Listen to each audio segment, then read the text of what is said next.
ये आकाशवाणी रायपुर है।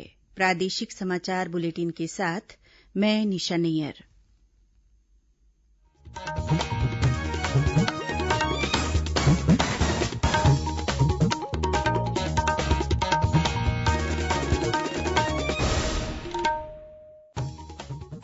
पेश है आज के मुख्य समाचार।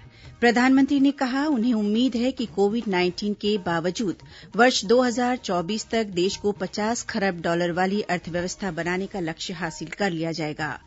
मरवाही विधानसभा उपचुनाव के लिए प्रचार अभियान अब अपने चरम पर। मुख्यमंत्री ने आज 3 सभाएं ली। वहीं भाजपा ने निकाली विजय संकल्प रैली। छत्तीसगढ़ राज्य स्थापना दिवस पर उत्कृष्ट कार्य के लिए प्रदेश के 7 पुलिस जवानों को शौर्य पदक से किया जाएगा सम्मानित। और रेलवे सुरक्षा बल द्वारा इन दिनों दक्षिण पूर्व मध्य रेलवे की 9 ट्रेनों में चलाया जा रहा है मेरी सहेली अभियान।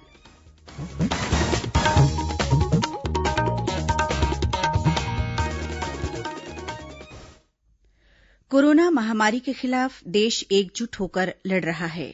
आप भी हमारे साथ सुरक्षा और बचाव के 3 आसान एहतियाती उपायों का संकल्प लें।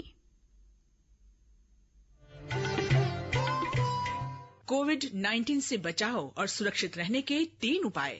मास्क लगाएं, 2 गज दूरी है जरूरी, सुरक्षित दूरी रखें, हाथ और मुंह साफ रखें। अब समाचार विस्तार से। प्रधानमंत्री नरेंद्र मोदी ने कहा है कि भारत की अर्थव्यवस्था उम्मीद से ज्यादा तेजी से पटरी पर लौट रही है और हाल में किए गए सुधार विश्व के लिए संकेत हैं कि नया भारत बाजार और बाजार की ताकत पर विश्वास रखता है। श्री मोदी ने विश्वास व्यक्त किया कि सरकार की ओर से हाल ही में किए गए श्रम सुधारों से विनिर्माण और कृषि क्षेत्रों में वृद्धि दर बढ़ाने और सार्थक परिणाम हासिल करने में मदद मिलेगी।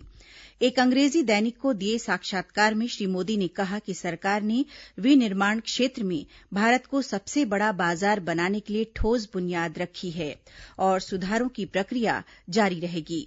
प्रधानमंत्री ने कहा कि देश में अब भी कोरोना संक्रमण है। इस स्थिति से निपटने के लिए क्षमताओं को बढ़ाने, लोगों को और अधिक जागरूक करने और अधिक सुविधाएं देने पर ध्यान दिया जाना चाहिए। उन्होंने कहा कि देश में कम हो रहे संक्रमण के मामलों के दौर को खुशी से मनाने की बजाय इससे निपटने के लिए संकल्प, व्यवहार तथा व्यवस्थाओं को और मजबूती देनी चाहिए। श्री मोदी ने आश्वासन दिया कि जैसे ही वैक्सीन उपलब्ध होगी, हर व्यक्ति को इसका टीका लगाया जाएगा और कोई भी व्यक्ति इससे वंचित नहीं रहेगा। मरवाही विधानसभा उपचुनाव के लिए प्रचार अभियान अब अपने चरम पर पहुंच गया है। इस उपचुनाव के लिए 3 नवंबर को मतदान होगा। इसे देखते हुए भाजपा और कांग्रेस सहित विभिन्न दलों के स्टार प्रचारक, नेता, उम्मीदवार और उनके समर्थक चुनाव प्रचार में जुटे हुए हैं। मुख्यमंत्री भूपेश बघेल ने आज मरवाही के डोंगरिया, कोटगार और जोगीसार गांव में कांग्रेस उम्मीदवार डॉक्टर के ध्रुव के पक्ष में चुनाव प्रचार किया। वहीं स्वास्थ्य मंत्री टीएस सिंहदेव ने लालपुर, सिवनी और कोटमी में चुनावी सभाएं लीं। साथ ही सांसद ज्योत्सना महंत ने भी पिपलामार में कांग्रेस उम्मीदवार के पक्ष में चुनावी सभा को संबोधित किया। इसके अलावा खाद्य मंत्री अमरजीत भगत और आबकारी मंत्री कवासी लखमा ने भी विभिन्न क्षेत्रों में चुनावी सभाएं लीं। वहीं भाजपा द्वारा मरवाही में विजय संकल्प रैली निकाली गई। इस रैली में भाजपा के प्रदेश अध्यक्ष विष्णुदेव साय, केंद्रीय राज्यमंत्री रेणुका सिंह, भाजपा के राष्ट्रीय उपाध्यक्ष और पूर्व मुख्यमंत्री डॉक्टर रमन सिंह, नेता प्रतिपक्ष धरमलाल कौशिक, राज्यसभा सांसद सरोज पांडेय, सांसद गोमती साय, विजय बघेल और रामविचार नेताम भी शामिल हुए। इन नेताओं ने मरवाही विधानसभा क्षेत्र के विभिन्न इलाकों में भाजपा उम्मीदवार डॉक्टर गंभीर सिंह के पक्ष में चुनावी सभाओं को संबोधित किया। इसके अलावा विधायक और पूर्व मंत्री अजय चंद्राकर ने मरवाही में जनसंपर्क अभियान में हिस्सा लिया। इस दौरान उन्होंने जन चौपाल को भी संबोधित किया। श्री चंद्राकर ने कहा कि प्रदेश सरकार के पास जन कल्याण और विकास के नाम पर कोई योजना नहीं है। भाजपा के विधायक नारायण चंदेल और शिवरतन शर्मा ने भी आज चुनाव प्रचार में हिस्सा लिया। इस बीच भारतीय जनता पार्टी के चुनाव प्रभारी और पूर्व मंत्री अमर अग्रवाल ने केंद्रीय चुनाव पर्यवेक्षक जय सिंह से मुलाकात कर मरवाही विधानसभा उपचुनाव को निष्पक्ष तरीके से कराने की मांग की। श्री अग्रवाल ने कांग्रेस पार्टी पर प्रशासनिक तंत्र का दुरुपयोग कर चुनाव को प्रभावित करने का आरोप लगाया है। श्री अग्रवाल ने केंद्रीय चुनाव पर्यवेक्षक से प्रत्येक मतदान केन्द्र में अतिरिक्त सुरक्षा व्यवस्था की भी मांग की है। इस बीच गौरेला, पेण्ड्रा, मरवाही जिले के जिला निर्वाचन अधिकारी डोमन सिंह ने चुनाव खर्च समय पर प्रस्तुत नहीं किए जाने पर 4 उम्मीदवारों को नोटिस जारी किया है। उन्होंने बताया कि इन अभ्यर्थियों को व्यय का ब्यौरा प्रस्तुत करने के लिए 3 दिन का समय दिया गया है। वहीं जिला निर्वाचन अधिकारी ने मरवाही विधानसभा उपचुनाव के लिए नियुक्त किए गए सेक्टर और सहायक सेक्टर अधिकारियों की बैठक ली। इस दौरान उन्होंने बताया कि 1 और 2 नवंबर को मतदान दलों की मतदान केंद्रों के लिए रवानगी की जाएगी।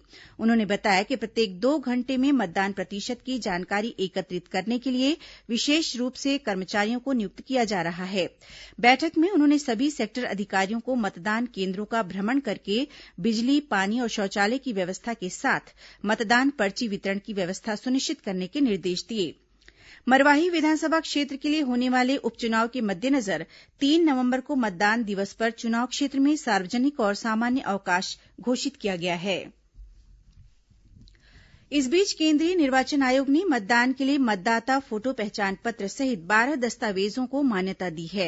इनमें आधार कार्ड, पासपोर्ट, ड्राइविंग लाइसेंस, केंद्र और राज्य सरकार द्वारा जारी पहचान पत्र, बैंक या पोस्ट ऑफिस द्वारा जारी फोटोयुक्त passbook, pan card, MNREGA job card, स्वास्थ्य बीमा कार्ड, फोटोयुक्त पेंशन दस्तावेज के साथ ही सांसदों और विधायकों को जारी फोटो पहचान पत्र के अलावा रजिस्ट्रार जनरल ऑफ इंडिया द्वारा जारी स्मार्ट कार्ड को वैकल्पिक फोटो पहचान दस्तावेज के रूप में मान्य किया गया है। छत्तीसगढ़ राज्य स्थापना दिवस पर आगामी 1 नवंबर को उत्कृष्ट कार्य के लिए प्रदेश के 7 पुलिस जवानों को शौर्य पदक से सम्मानित किया जाएगा। गृह मंत्री ताम्रध्वज साहू ने पुरस्कार प्राप्त करने वाले सभी पुलिस जवानों को बधाई और शुभकामनाएं दी हैं। उन्होंने कहा है कि कानून व्यवस्था और जनसेवा के लिए पुरस्कार मिलना गौरव की बात है। इससे प्रेरणा भी मिलती है। पुलिस शौर्य पदक 2020 के लिए चयनित पुलिस जवानों में निरीक्षक मोहसिन खान, उप निरीक्षक जितेंद्र एसैया सुकमा, सहायक उप निरीक्षक गणेश करमरका, प्रधान आरक्षक रामलाल कश्यप और कुटुमथ राव के अलावा आरक्षक देवा आनंबम तथा आरक्षक गोपी इस्ताम शामिल है। ये पुरस्कार मुख्यमंत्री निवास में आयोजित होने वाले राज्योत्सव कार्यक्रम के दौरान दिया जाएगा। सुकमा जिले में सुरक्षा बलों और माओवादियों के बीच हुई मुठभेड़ में एक महिला माओवादी मारी गई। मिली जानकारी के अनुसार district reserve guard, DRG special task force, STF और कोबरा बटालियन के जवान तलाशी अभियान पर निकले थे। इस दौरान चिंता गुफा के दुल्लेड़ इलाके में छिपे माओवादियों ने अचानक हमला कर दिया।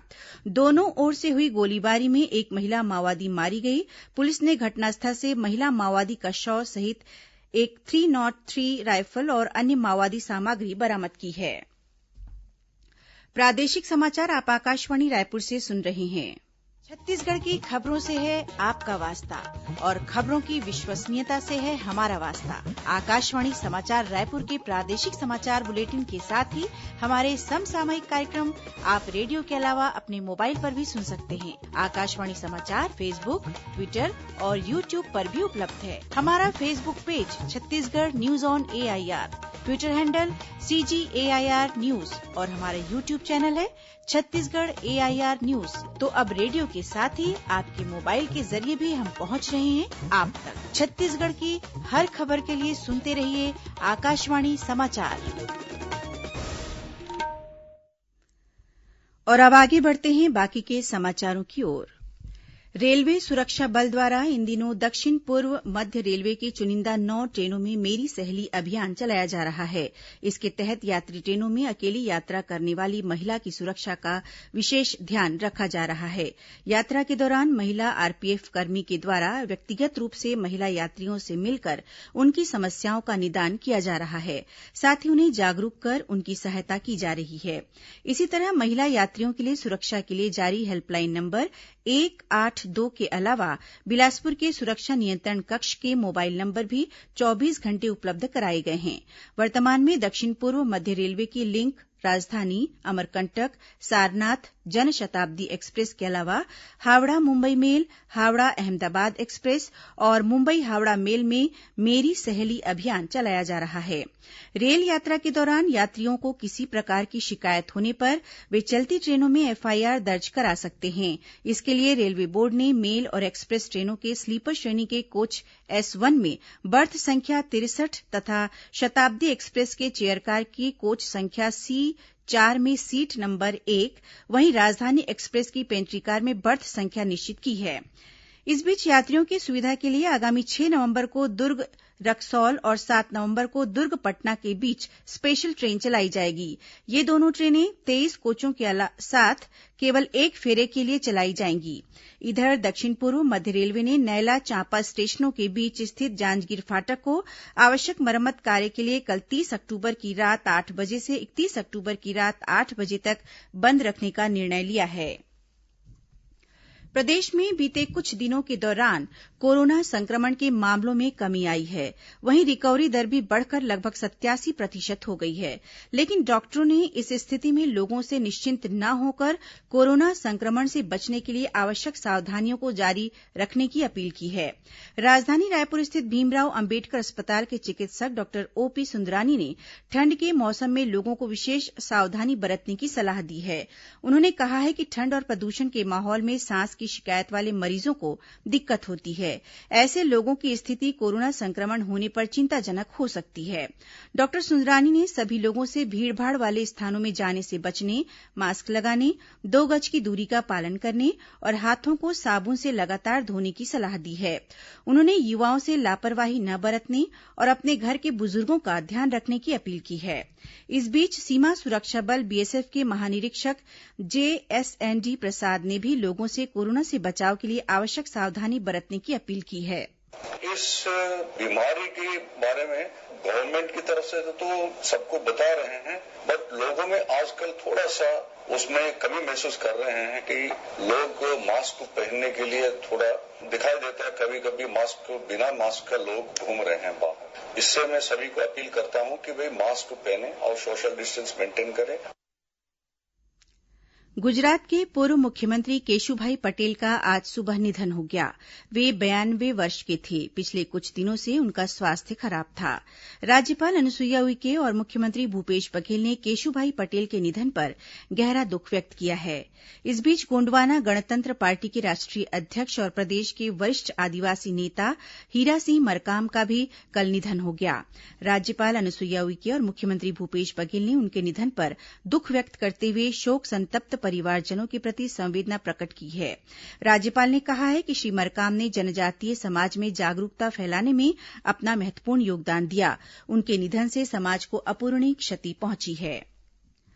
कल ईद मिलादुन नबी है। राज्यपाल अनुसुईया उइके, मुख्यमंत्री भूपेश बघेल और विधानसभा अध्यक्ष डॉक्टर चरणदास महंत ने मिलादुन नबी की पूर्व संध्या पर प्रदेशवासियों को बधाई दी है। अपने संदेश में राज्यपाल ने कहा है कि पैगंबर हजरत मोहम्मद साहब का जन्मदिन ईद मिलादुन नबी लोगों को प्रेम, समानता और सौहार्द का संदेश देता है। मुख्यमंत्री ने कहा कि हजरत साहब के संदेश खुशहाल समाज बनाने की दिशा में हमेशा मार्गदर्शन करते रहेंगे। वहीं राजनांदगांव में आज ईद मिलादुन नबी की पूर्व संध्या पर कार रैली निकाली गई। वहीं कल नमाज के बाद शहर में जुलूस निकाला जाएगा। अब कुछ अन्य खबरें संक्षिप्त में। बस्तर दशहरा के तहत आज कुटुंब जात्रा पूजा विधान संपन्न हुआ। मुख्यमंत्री भूपेश बघेल ने कल जगदलपुर के लालबाग में झीरम शहीद स्मारक का भूमि पूजन किया। इस दौरान उन्होंने 541 करोड़ रूपये से अधिक के विभिन्न विकास कार्यों का लोकार्पण और शिलान्यास किया। रायपुर के पंडरी थाना में बीती शाम एक आरोपी ने पुलिस हिरासत में कथित रूप से फांसी लगाकर आत्महत्या कर ली। इस मामले में पुलिस अधीक्षक अजय यादव ने एक उप निरीक्षक सहित 4 पुलिसकर्मियों को लाइन अटैच कर दिया है। प्रदेश भर में इन दिनों 10 दिवसीय पुलिस स्मृति दिवस का आयोजन किया जा रहा है। इसी कड़ी में राजनांदगांव पुलिस लाइन में पुलिस बैंड की रंगारंग प्रस्तुति दी गई। वहीं बच्चों और बड़ों के द्वारा आकर्षक रंगोली भी बनाई गई। बालोद जिले के किसानों को सुविधाएं देने के लिए जिला सहकारी केंद्रीय बैंक की ओर से 14 नए धान खरीदी केंद्र खोलने की तैयारी की जा रही है।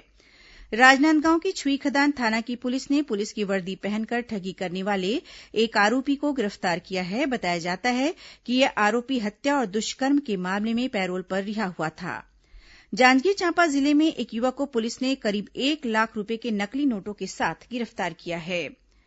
कोरिया जिले की पुलिस ने 24 लाख रूपये से अधिक की ऑनलाइन धोखाधड़ी किए जाने के आरोप में एक विदेशी नागरिक को गिरफ्तार किया है। महासमुंद पुलिस ने अवैध शराब तस्करी के मामले में 7 आरोपियों को गिरफ्तार किया है। इनके पास से 5 लाख रूपये मूल्य की 75 पेटी शराब के अलावा एक ट्रक, कार और 8 नग मोबाइल भी जब्त किए गए हैं। और वन अधिकार की मांग को लेकर आज राजनांदगांव जिले के मानपुर और मोहला ब्लॉक के आदिवासियों ने मुख्यमंत्री के नाम कलेक्टर को ज्ञापन सौंपा। अंत में मुख्य समाचार एक बार फिर। प्रधानमंत्री ने कहा, उन्हें उम्मीद है कि कोविड-19 के बावजूद वर्ष 2024 तक देश को 50 खरब डॉलर वाली अर्थव्यवस्था बनाने का लक्ष्य हासिल कर लिया जाएगा। मरवाही विधानसभा उपचुनाव के लिए प्रचार अभियान अब अपने चरम पर। मुख्यमंत्री ने आज 3 सभाएं ली। वहीं भाजपा ने निकाली विजय संकल्प रैली। छत्तीसगढ़ राज्य स्थापना दिवस पर उत्कृष्ट कार्य के लिए प्रदेश के 7 पुलिस जवानों को शौर्य पदक से किया जाएगा सम्मानित। और रेलवे सुरक्षा बल द्वारा इन दिनों दक्षिण पूर्व मध्य रेलवे की 9 ट्रेनों में चलाया जा रहा है मेरी सहेली अभियान। इसी के साथ प्रादेशिक समाचार बुलेटिन समाप्त हुआ। नमस्कार।